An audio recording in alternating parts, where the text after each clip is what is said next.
کائنات کو جو خلعت وجود ملا ہے وہ حضور کے توسل سے ملا ہے۔ اگر وہ جلوہ گر نہ ہوتے، وہ تشریف فرما نہ ہوتے تو کائنات ماض وجود میں نہ آتی۔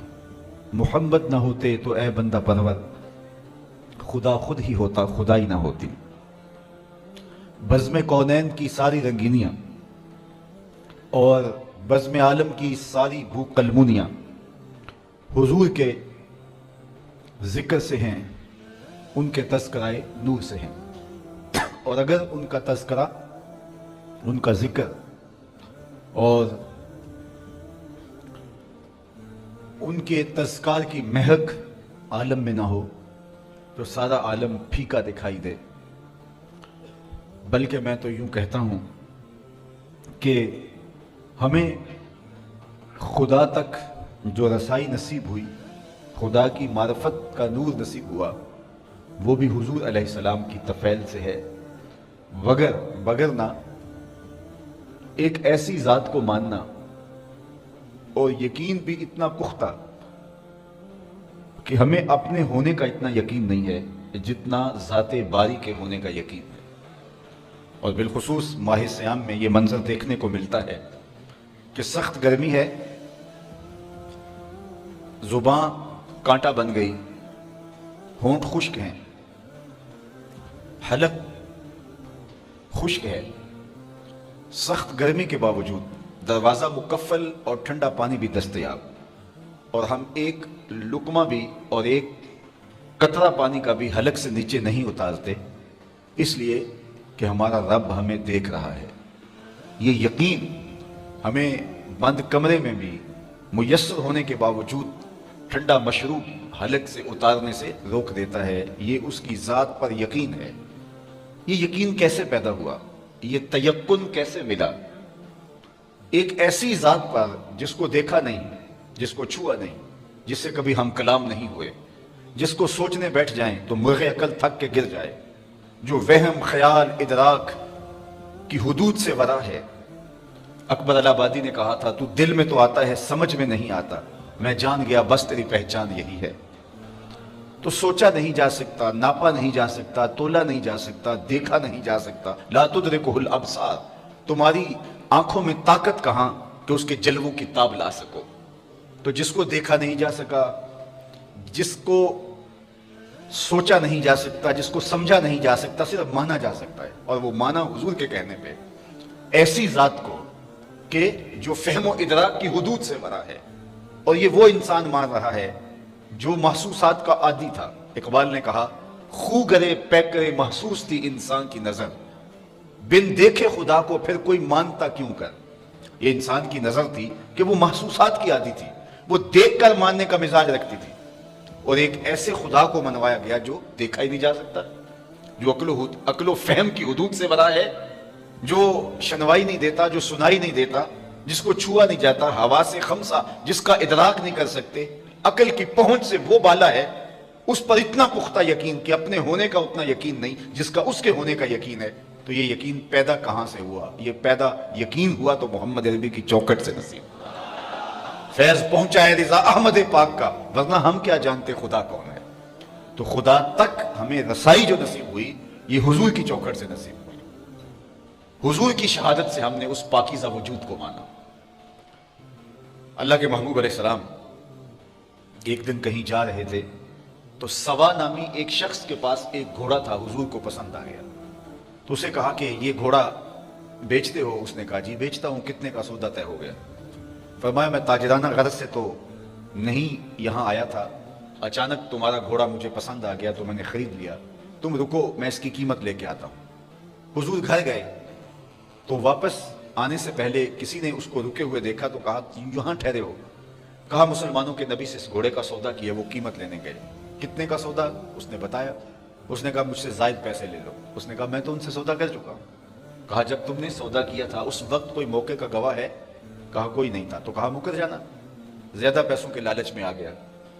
اتنے میں حضور تشریف لائے، حضور نے قیمت دینا چاہی تو اس نے کہا میں تو آپ سے سودا ہی کوئی نہیں کیا۔ حضور کہیں کہ تیرا میرا بھی سودا ہوا، وہ صاف مکر گیا، میرا تو آپ کا کوئی سودا ہی نہیں ہوا۔ اسی تکرار میں لوگ جمع ہو گئے۔ جب لوگوں کا ہجوم بنا تو سوا نے سوچا کہ صادق بھی یہ ہیں، امین بھی یہی ہیں، لوگ انہیں ہی سچا کہیں گے، مجھے جھوٹا کہیں گے۔ میرا تو خیال تھا انکار کروں گا تو گزر جاؤں گا اور مہنگے داموں بیچ لوں گا، تو یہ تو میں پھنس گیا۔ لیکن اس نے کہا اچھا مجھے آپ بتائیے، جب دو آدمیوں کے مابین یوں نزاع بن جائے تو آپ کی شریعت میں تصفیہ کی صورت کیا ہے؟ تو میرے حضور نے فرمایا کہ میری شریعت تو یہ کہتی ہے کہ جو شخص مدعی ہے وہ گواہ لائے، والیمین علی من انکر، اور جو انکار کرتا ہے وہ قسم دے۔ اس نے کہا جی طے ہو گیا، اگر آپ نے مجھ سے گھوڑا خریدا ہے، مدعی آپ ہیں، تو آپ گواہ لائیں، اور اگر آپ کے پاس گواہ نہیں ہے تو میں قسم دے دیتا ہوں۔ اس کو پتا تھا کہ گواہ نہیں ہے، مکر گیا تھا، اس کے لیے قسم دینا بھی کیا مشکل تھا۔ اس نے کہا جی ٹھیک، آپ کی شریعت کے مطابق ہی فیصلہ کر دیتے ہیں، اگر آپ نے مجھ سے گھوڑا خریدا ہے تو اس پہ کوئی گواہ پیش کر دے، اور اگر گواہ نہیں ہے تو میں قسم دے دیتا ہوں۔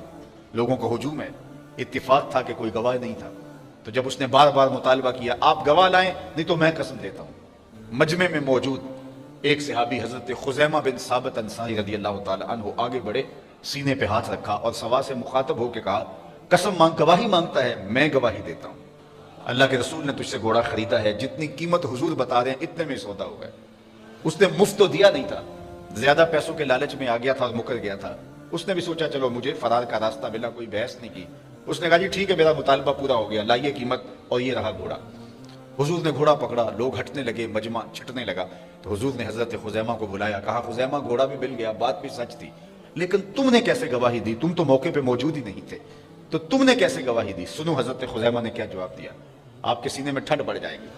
حضرت خزیمہ نے کیا جواب دیا؟ عرض کی حضور آپ کے کہنے پہ ہم نے رب کی گواہی دے دی۔ یہ گھوڑا کیا ہوتا ہے؟ جنت دوزخ کی گواہی دے دی۔ کیا ہم نے دیکھا تھا؟ آپ نے کہا تو ہم نے مان لیا، اور یہ بھی تو آپ ہی کہہ رہے تھے کہ میں نے گھوڑا خریدا ہے۔ حضور نے حضرت خزیمہ کا ہاتھ پکڑ کے فضا میں بلند کیا اور جانے والوں کو کہا رک جاؤ، ٹھہر جاؤ، کسی عدالت میں کسی کچہری میں گواہوں کی ضرورت ہو، لوگوں سن لو، میری شریعت دو گواہ مانگتی ہے، لیکن جہاں میرا خزیمہ ہوگا ایک کی گواہی دو کے قائم ہوگا۔ تو خدا تک پہنچنے کا راستہ ذات رسالت مآب صلی اللہ علیہ وسلم۔ قرآن مجید کا ایک اسلوب دیکھیے، ارشاد فرمایا وَإِذَا سَأَلَكَ عِبَادِي أَنِّي فَإِنِّي قَرِيبٌ، حبیب میرے بندے تیرے پاس آ کے میرا پوچھتے ہیں۔ اگر آپ کی توجہ ہو، وَإِذَا سَأَلَكَ عِبَادِي أَنِّي فَإِنِّي قَرِيبٌ، بندے میرے ہیں، آتے تیرے پاس ہیں، پوچھتے پھر میرا ہے۔ حبیب میرے بندے تیرے پاس آ کے میرا پوچھتے ہیں، فَإِنِّي قَرِيبٌ، فا تعقیبیہ کے بعد علماء تفسیر نے لکھا کل مقدر ہے، لفظوں میں مذکور نہیں ہے لیکن مانن موجود ہے، تو اس کا مفہوم یہ ہوگا حبیب میرے بندے مجھے ڈھونڈتے ڈھونڈتے جنگلوں کی اور صحراؤں کی خاک چھانتے چھانتے تیری دہلیز تک پہنچتے ہیں اور تیرے سے میرا پتہ پوچھتے ہیں، تو ان آنے والوں کو بتلا دیجئے، کہہ دیجئے، تسلی دے دیجئے، دور نہیں ہوں، مل جاؤں گا، اگر طلب سچی ہے تو ضرور ملوں گا۔ تو کہا کہ محبوب میرے بندے میرے پاس آ کے تیرا پوچھتے ہیں، اللہ اکبر، انہیں کہہ دیجئے میں دور نہیں، نیڑے ہوں، مل جاؤں گا۔ یہ ترجمہ کل کے مقدر ہونے کے ساتھ ہے، لیکن اہل تصوف نے کہا، صوفیہ کہتے ہیں کہ کل مقدر ماننے کی ضرورت ہی کیا ہے، بات ہی سیدھی ہے۔ آواز آئی محبوب میرے بندے تیرے پاس آ کے میرا پوچھتے ہیں، تو محبوب جب تیرے پاس آ کے میرا پوچھتے ہیں تو میں پھر بھی دور ہوں۔ جب میرے بندے مجھے ڈھونڈتے ڈھونڈتے تیرے تک آ گئے تو محبوب جو تیرے تک آ گئے وہ میرے تک آ گئے، تیرے تک پہنچنا ہی تو میرے تک پہنچنا ہے۔ اقبال بولا خضر بتلائے تو کیوں کر بتلائے، اگر ماہی پوچھے کہ دریا کہاں ہے، محبوب تیری چوکھٹ پہ آ کے پھر بھی میرا پوچھ رہے ہیں، جو تیرے ڈیرے تک آ گئے محبوب وہ میرے تک آ گئے۔ اور میرے امام بولے بخدا خدا کا یہی ہے در، نہیں اور کوئی مفر مکر، جو وہاں ہو یہیں آ کے ہو، جو یہاں نہیں وہ وہاں نہیں، وہی لامکاں کے مکی ہوئے، سر عرش تخت نشی ہوئے، یہ نبی ہیں جس کے ہیں وہ مکان، وہ خدا ہے جس کا مکان نہیں۔ تو خدا تک پہنچنے کا راستہ ہی یہی ہے۔ قرآن مجید میں ایک اور اسلوب دیکھیے، قل ان کنتم تحبون اللہ فاتبعونی یحببکم اللہ، اے حبیب آپ ان کو فرما دیجئے اگر تم اللہ سے محبت کرتے ہو، یہ تمہاری طلب ہے، تم اس کے پیار میں نکلے ہو، اس کی محبت میں نکلے ہو، تو پھر کیا کرو؟ ساری زندگی لگے رہو گے، خدا کی قربت تمہیں نصیب نہیں ہو سکتی۔ خرد کی گتھیاں سلجھا لو لیکن صاحب جنون نہیں بن سکتے جب تک یہ چوکھٹ تمہیں نصیب نہیں ہوتی۔ حکیم نیٹشے ساری زندگی عقل کے بل بوتے پہ خدا کو ڈھونڈتا رہا، زندگی گزر گئی لیکن خدا تک رسائی نہیں ہو سکی۔ اقبال نے بڑے دکھ سے کہا کاش بودے در زمانے احمد تا رسیدے بر سرود سرمدے، وہ اپنی عقل کے بل بوتے پہ خدا تک پہنچنے کی کوشش میں ساری زندگی گزار دیتا ہے. بو علی اندر غبارے ناکا گم، دستے رومی پردائے محمل گرفت. ساری زندگی اس غبار میں تلاش کرتا رہا محبوب کو. جس سواری پہ محبوب کا کجاوا تھا اور محبوب گزر گیا، اور وہ اڑتی ہوئی گرد میں محبوب کو تلاش کرتا رہا. ساری زندگی محبوب کا سراغ نہیں ملا. تو کہا محبوب ساری زندگی یہ تجھے ڈھونڈتے رہیں، انہیں منزل نہیں ملے گی. اقبال کہتا ہے کہ حکیم نیٹ سے عقل کے بل بوتے پہ خدا تک پہنچنے کی کوشش میں لگا رہا. کہتے ہیں کاش ایک بار وہ شیخ احمد مجدد الفسانی کو مل لیتا اور حضرت اس کو بازو سے پکڑ کے حضور کی چوکھٹ تک لے آتے، پھر خدا تک رسائی نصیب ہو جاتی. اس لیے کہ خدا تک پہنچنے کا راستہ ہی یہی ہے، کوئی اور دوسرا راستہ نہیں. تو اس آیت کریمہ میں ارشاد فرمایا اے محبوب فرما دو اے لوگو تم اللہ کی قربت چاہتے ہو، اس کی محبت چاہتے ہو، فتبعونی تو میری اتباع کرو. حضرت داتا گنج بخش علی حجویری علیہ رحمہ کشف المعجوب کے اندر تصوف کی دو اصطلاحات کا ذکر کیا ہے. ایک اصطلاح کا نام ہے فرق اور دوسری اصطلاح کا نام ہے جمع. جس طرح جمع تفریق ہوتی ہے تصوف میں بھی، یہ ان معنوں کے اندر جو مفہوم حضرت داتا صاحب بیان کرتے ہیں وہ یہ ہے. فرق کیا ہے؟ جب بندہ اللہ کی طلب میں نکلتا ہے اور اپنی نفسانی خواہشات کو ترک کرتا ہے اور عزم سفر ہوتا ہے، اس کی یہ سلوک کی منزل، اس کی تگ و تاز، اس کی جد و جہد، اس کی محنت، اس کی کد و کاوش، اس کے رت جگے، اس کے آنسو، اس کی سسکیاں، امید وصل کے لیے اس کی بھاگ دوڑ، یہ فرق کہلاتی ہے. وہ قرب الہی کے لیے دن رات کوشاں ہوتا ہے، کبھی سجدوں میں راتیں گزارتا ہے، کبھی روزے میں دن بسر کرتا ہے، کبھی سسکیاں لیتا ہے، کبھی آنسو بہاتا ہے، کبھی کعبے کا طواف کرتا ہے، کبھی حرم کی زمین چومتا ہے، کبھی کوئی اذیت، کبھی اور تکلیف، کوئی اور عبادت کی مشقت سہتا ہے. کس لیے؟ کہ مجھے اللہ کی قربت نصیب ہو جائے. کہا اس ساری منزل کا نام فرق ہے. لیکن فرق کے راستے پہ ساری زندگی پہ کوئی گامزن رہے تو اس کو منزل نصیب نہیں ہو سکتی، خدا کا قرب نہیں مل سکتا. قرب الہی تب ملے گا جب جمع کا ضابطہ جو ہے وہ روح پذیر ہوگا. اور جمع کیا ہے؟ جب اس کی کرم نوازی ہو اور وہ بندے کو اپنا قرب عطا کرے. بندے کی طلب، بندے کی تڑپ، اس کا التہاب، اس کا پیچ و تاب، اس کا اضطراب، اس کی سسکیاں، اس کی عبادتوں کا گداز، اس کا رونا دھونا اور اس کی تڑپ اور اس کی بےتابیاں اور اس کی بے چینیاں ساری زندگی بھی رہیں، لیکن خدا کے قرب کی کوئی انتہا ہی نہیں ہے. ساری زندگی سفر کرتا رہے لیکن منزل اسے نصیب نہیں ہو سکتی، اس لیے کہ اس کی قربت کی کوئی انتہا ہی نہیں ہے. تو وہ چلتا رہے گا، چلتا رہے گا. وہ کیا کسی نے کہا تھا کہ نہ سفر بشرط معال ہے، نہ طلب بقید سوال ہے، فقط ایک سیری ذوق کو میں بھٹک رہا ہوں کہاں کہاں. میرے دل کی یہ خلوتیں کئی بار سج کے اجڑ گئی، مجھے بارہا یہ گما ہوا تم آ رہے ہو کشاں کشاں. تو بندہ تڑپ، بے چینی اور اضطراب کا اظہار کرتا ہے لیکن منزل نصیب نہیں ہو سکتی. اس کو ایک سادہ مثال سے سمجھانا چاہوں گا. بہلول کا نام آپ نے سنا ہے، مشہور مجازیب میں ہے. اور یہ وہ لوگ ہوتے ہیں کہ تجلیات کے وفور سے جن کا شیشہ عقل ٹوٹ جاتا ہے اور دنیا انہیں پاگل کہتی ہے، دیوانہ کہتی ہے، لیکن سادی کہتے ہیں سادیہ نزدیک رائے عاشقاں خلق مجنو نندو مجنو آ کے دست. لوگ کہتے ہیں یہ پاگل ہیں لیکن حقیقت میں عقل والے یہی ہیں جو یار تک پہنچنے کا راستہ ڈھونڈ چکے ہیں، جو ہر وقت اس کے جلووں میں مبہوت رہتے ہیں. اصل تو عقل ان کے پاس ہے، شعور تو ان کے پاس ہے. بہرحال بہلول دجلہ کے کنارے گھومتا اور عجیب و غریب اس کی بظاہر حرکات تھی. ہارون الرشید ایک دن اپنے محل کی چھت پہ ٹہل رہا تھا. اس نے دیکھا کہ نیچے بہلول گزر رہا ہے. اس کے دل میں خیال آیا تو اس نے خادمین سے کہا کہ جلدی بہلول کو میرے تک پہنچاؤ.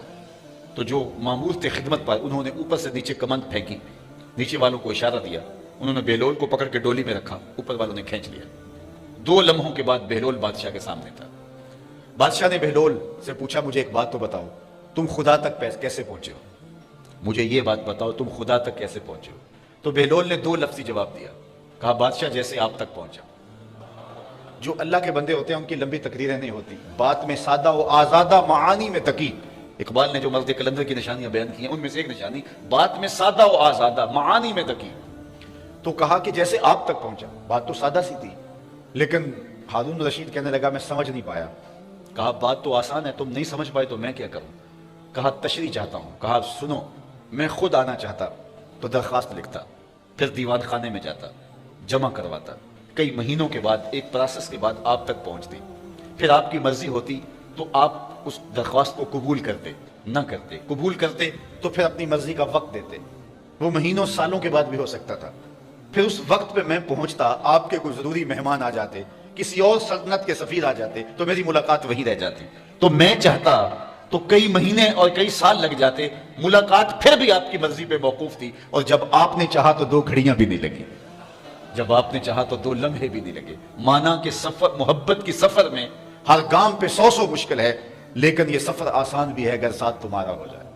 تو کہا کہ بندہ چاہے تو ساری زندگی فرق کے راستے پہ گامزن رہے، لیکن منزل نصیب نہیں ہوتی. لیکن جب وہ چاہے تو جمع کا قاعدہ جب سامنے آتا ہے تو پھر 2 لمحے بھی نہیں لگتے. اب وہ جمع کا قاعدہ کس طرح سامنے آتا ہے تو اس آیت کریمہ میں بتایا، قل ان کنتم تحبون اللہ، اے محبوب فرما دیجئے لوگو اگر تم اللہ کی طلب میں نکلے ہو، اس سے محبت کرتے ہو، فاتبعونی، تم میری اتباع کرو. تو پھر کیا ہوگا؟ تم طلب کرنے نکلے تھے، تم تلاش کرنے نکلے تھے، یحببکم اللہ، وہ رب ہو کے تم سے پیار کرنے لگ جائے. یعنی حضور اگر درمیان میں آ گئے تو تمہاری طلب، تمہاری جستجو بامراد ہو جائے گی. نکلے تم تھے محب بن کے، تم اس کی قربت کے لیے کوشاں ہوئے تھے، تمہاری آرزو یہ تھی کہ ہم اس کا قرب پالے.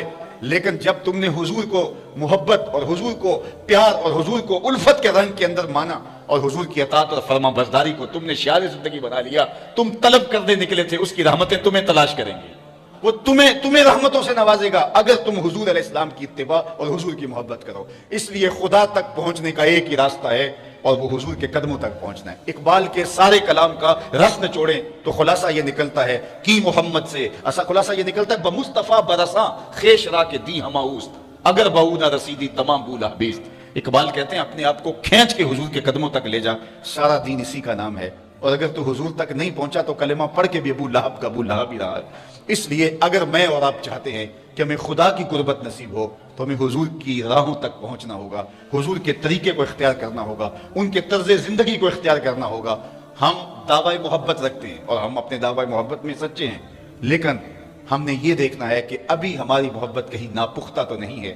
کیونکہ محبت محب کے لیے یہ بات لازم کر دیتی ہے کہ وہ محبوب کی اطاعت کو شعار زندگی بنا لے.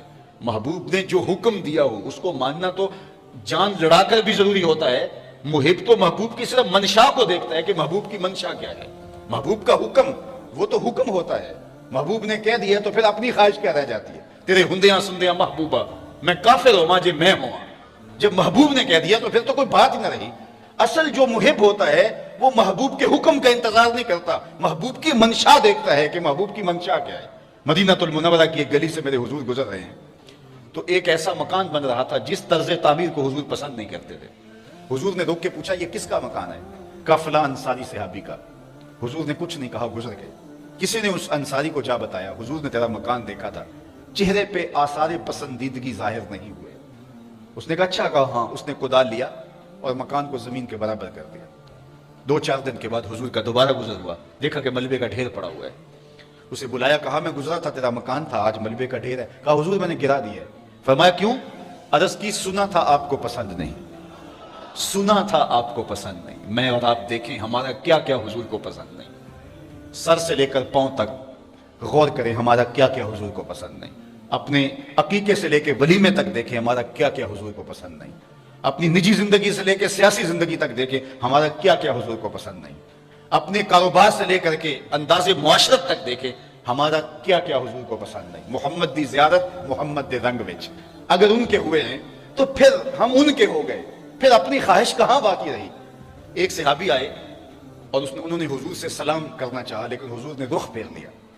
وہ سمجھے شاید کسی وجہ سے التفات نہیں ہوا تو حضور نے جدھر رخ پھیرا تو ادھر جا کے انہوں نے السلام علیکم کہا، لیکن حضور نے پھر رخ پھیر لیا. سمجھ گئے کوئی ناراضگی ہے. تو چونکہ ایک سفر سے آئے تھے تو انہوں نے دیگر صحابہ سے پوچھا کہ مجھے تو سمجھ نہیں آئی کہ حضور کی ناراضگی کا سبب کیا ہے، کیا تم مجھے بتا سکتے ہو کہ حضور ناراض کیوں ہیں؟ انہوں نے کہا ہاں ہماری سمجھ میں جو بات آئی ہے وہ یہ ہے کہ تم نے یہ سونے کی انگوٹھی پہنی ہے اور حضور اس کو حرام قرار دے چکے. ان الذهب والفضة حرام للذکور امتی، سونا اور چاندی میری امت کے مردوں کے لیے حرام ہے. صرف چاندی کی ایک انگوٹھی اور وہ بھی 4.5 ماشے سے کم وزن کی ہو تو وہ مرد کے لیے جائز ہے. اس سے زائد یا اتنے ہی وزن کی 2 انگوٹھیاں مرد کے لیے جائز نہیں ہیں. سونا بالکل جائز نہیں ہے، رکھا ہی نہیں گیا جائز، یہ زینت عورت کے لیے ہے. تو نے یہ انگوٹھی پہنی اور حضور اس کو جہنم کی آگ کا انگارہ قرار دے چکے. گناہ بے لذت ہے تم کر رہے ہو، تو شاید حضور کی ناراضگی کا سبب یہ ہو. وہ آگے بڑھا اور حضور علیہ السلام کی بارگاہ میں حاضر ہو کے انگوٹھی اتار کے حضور کو پیش کرتے ہوئے کہا حضور اس وجہ سے ناراض ہیں؟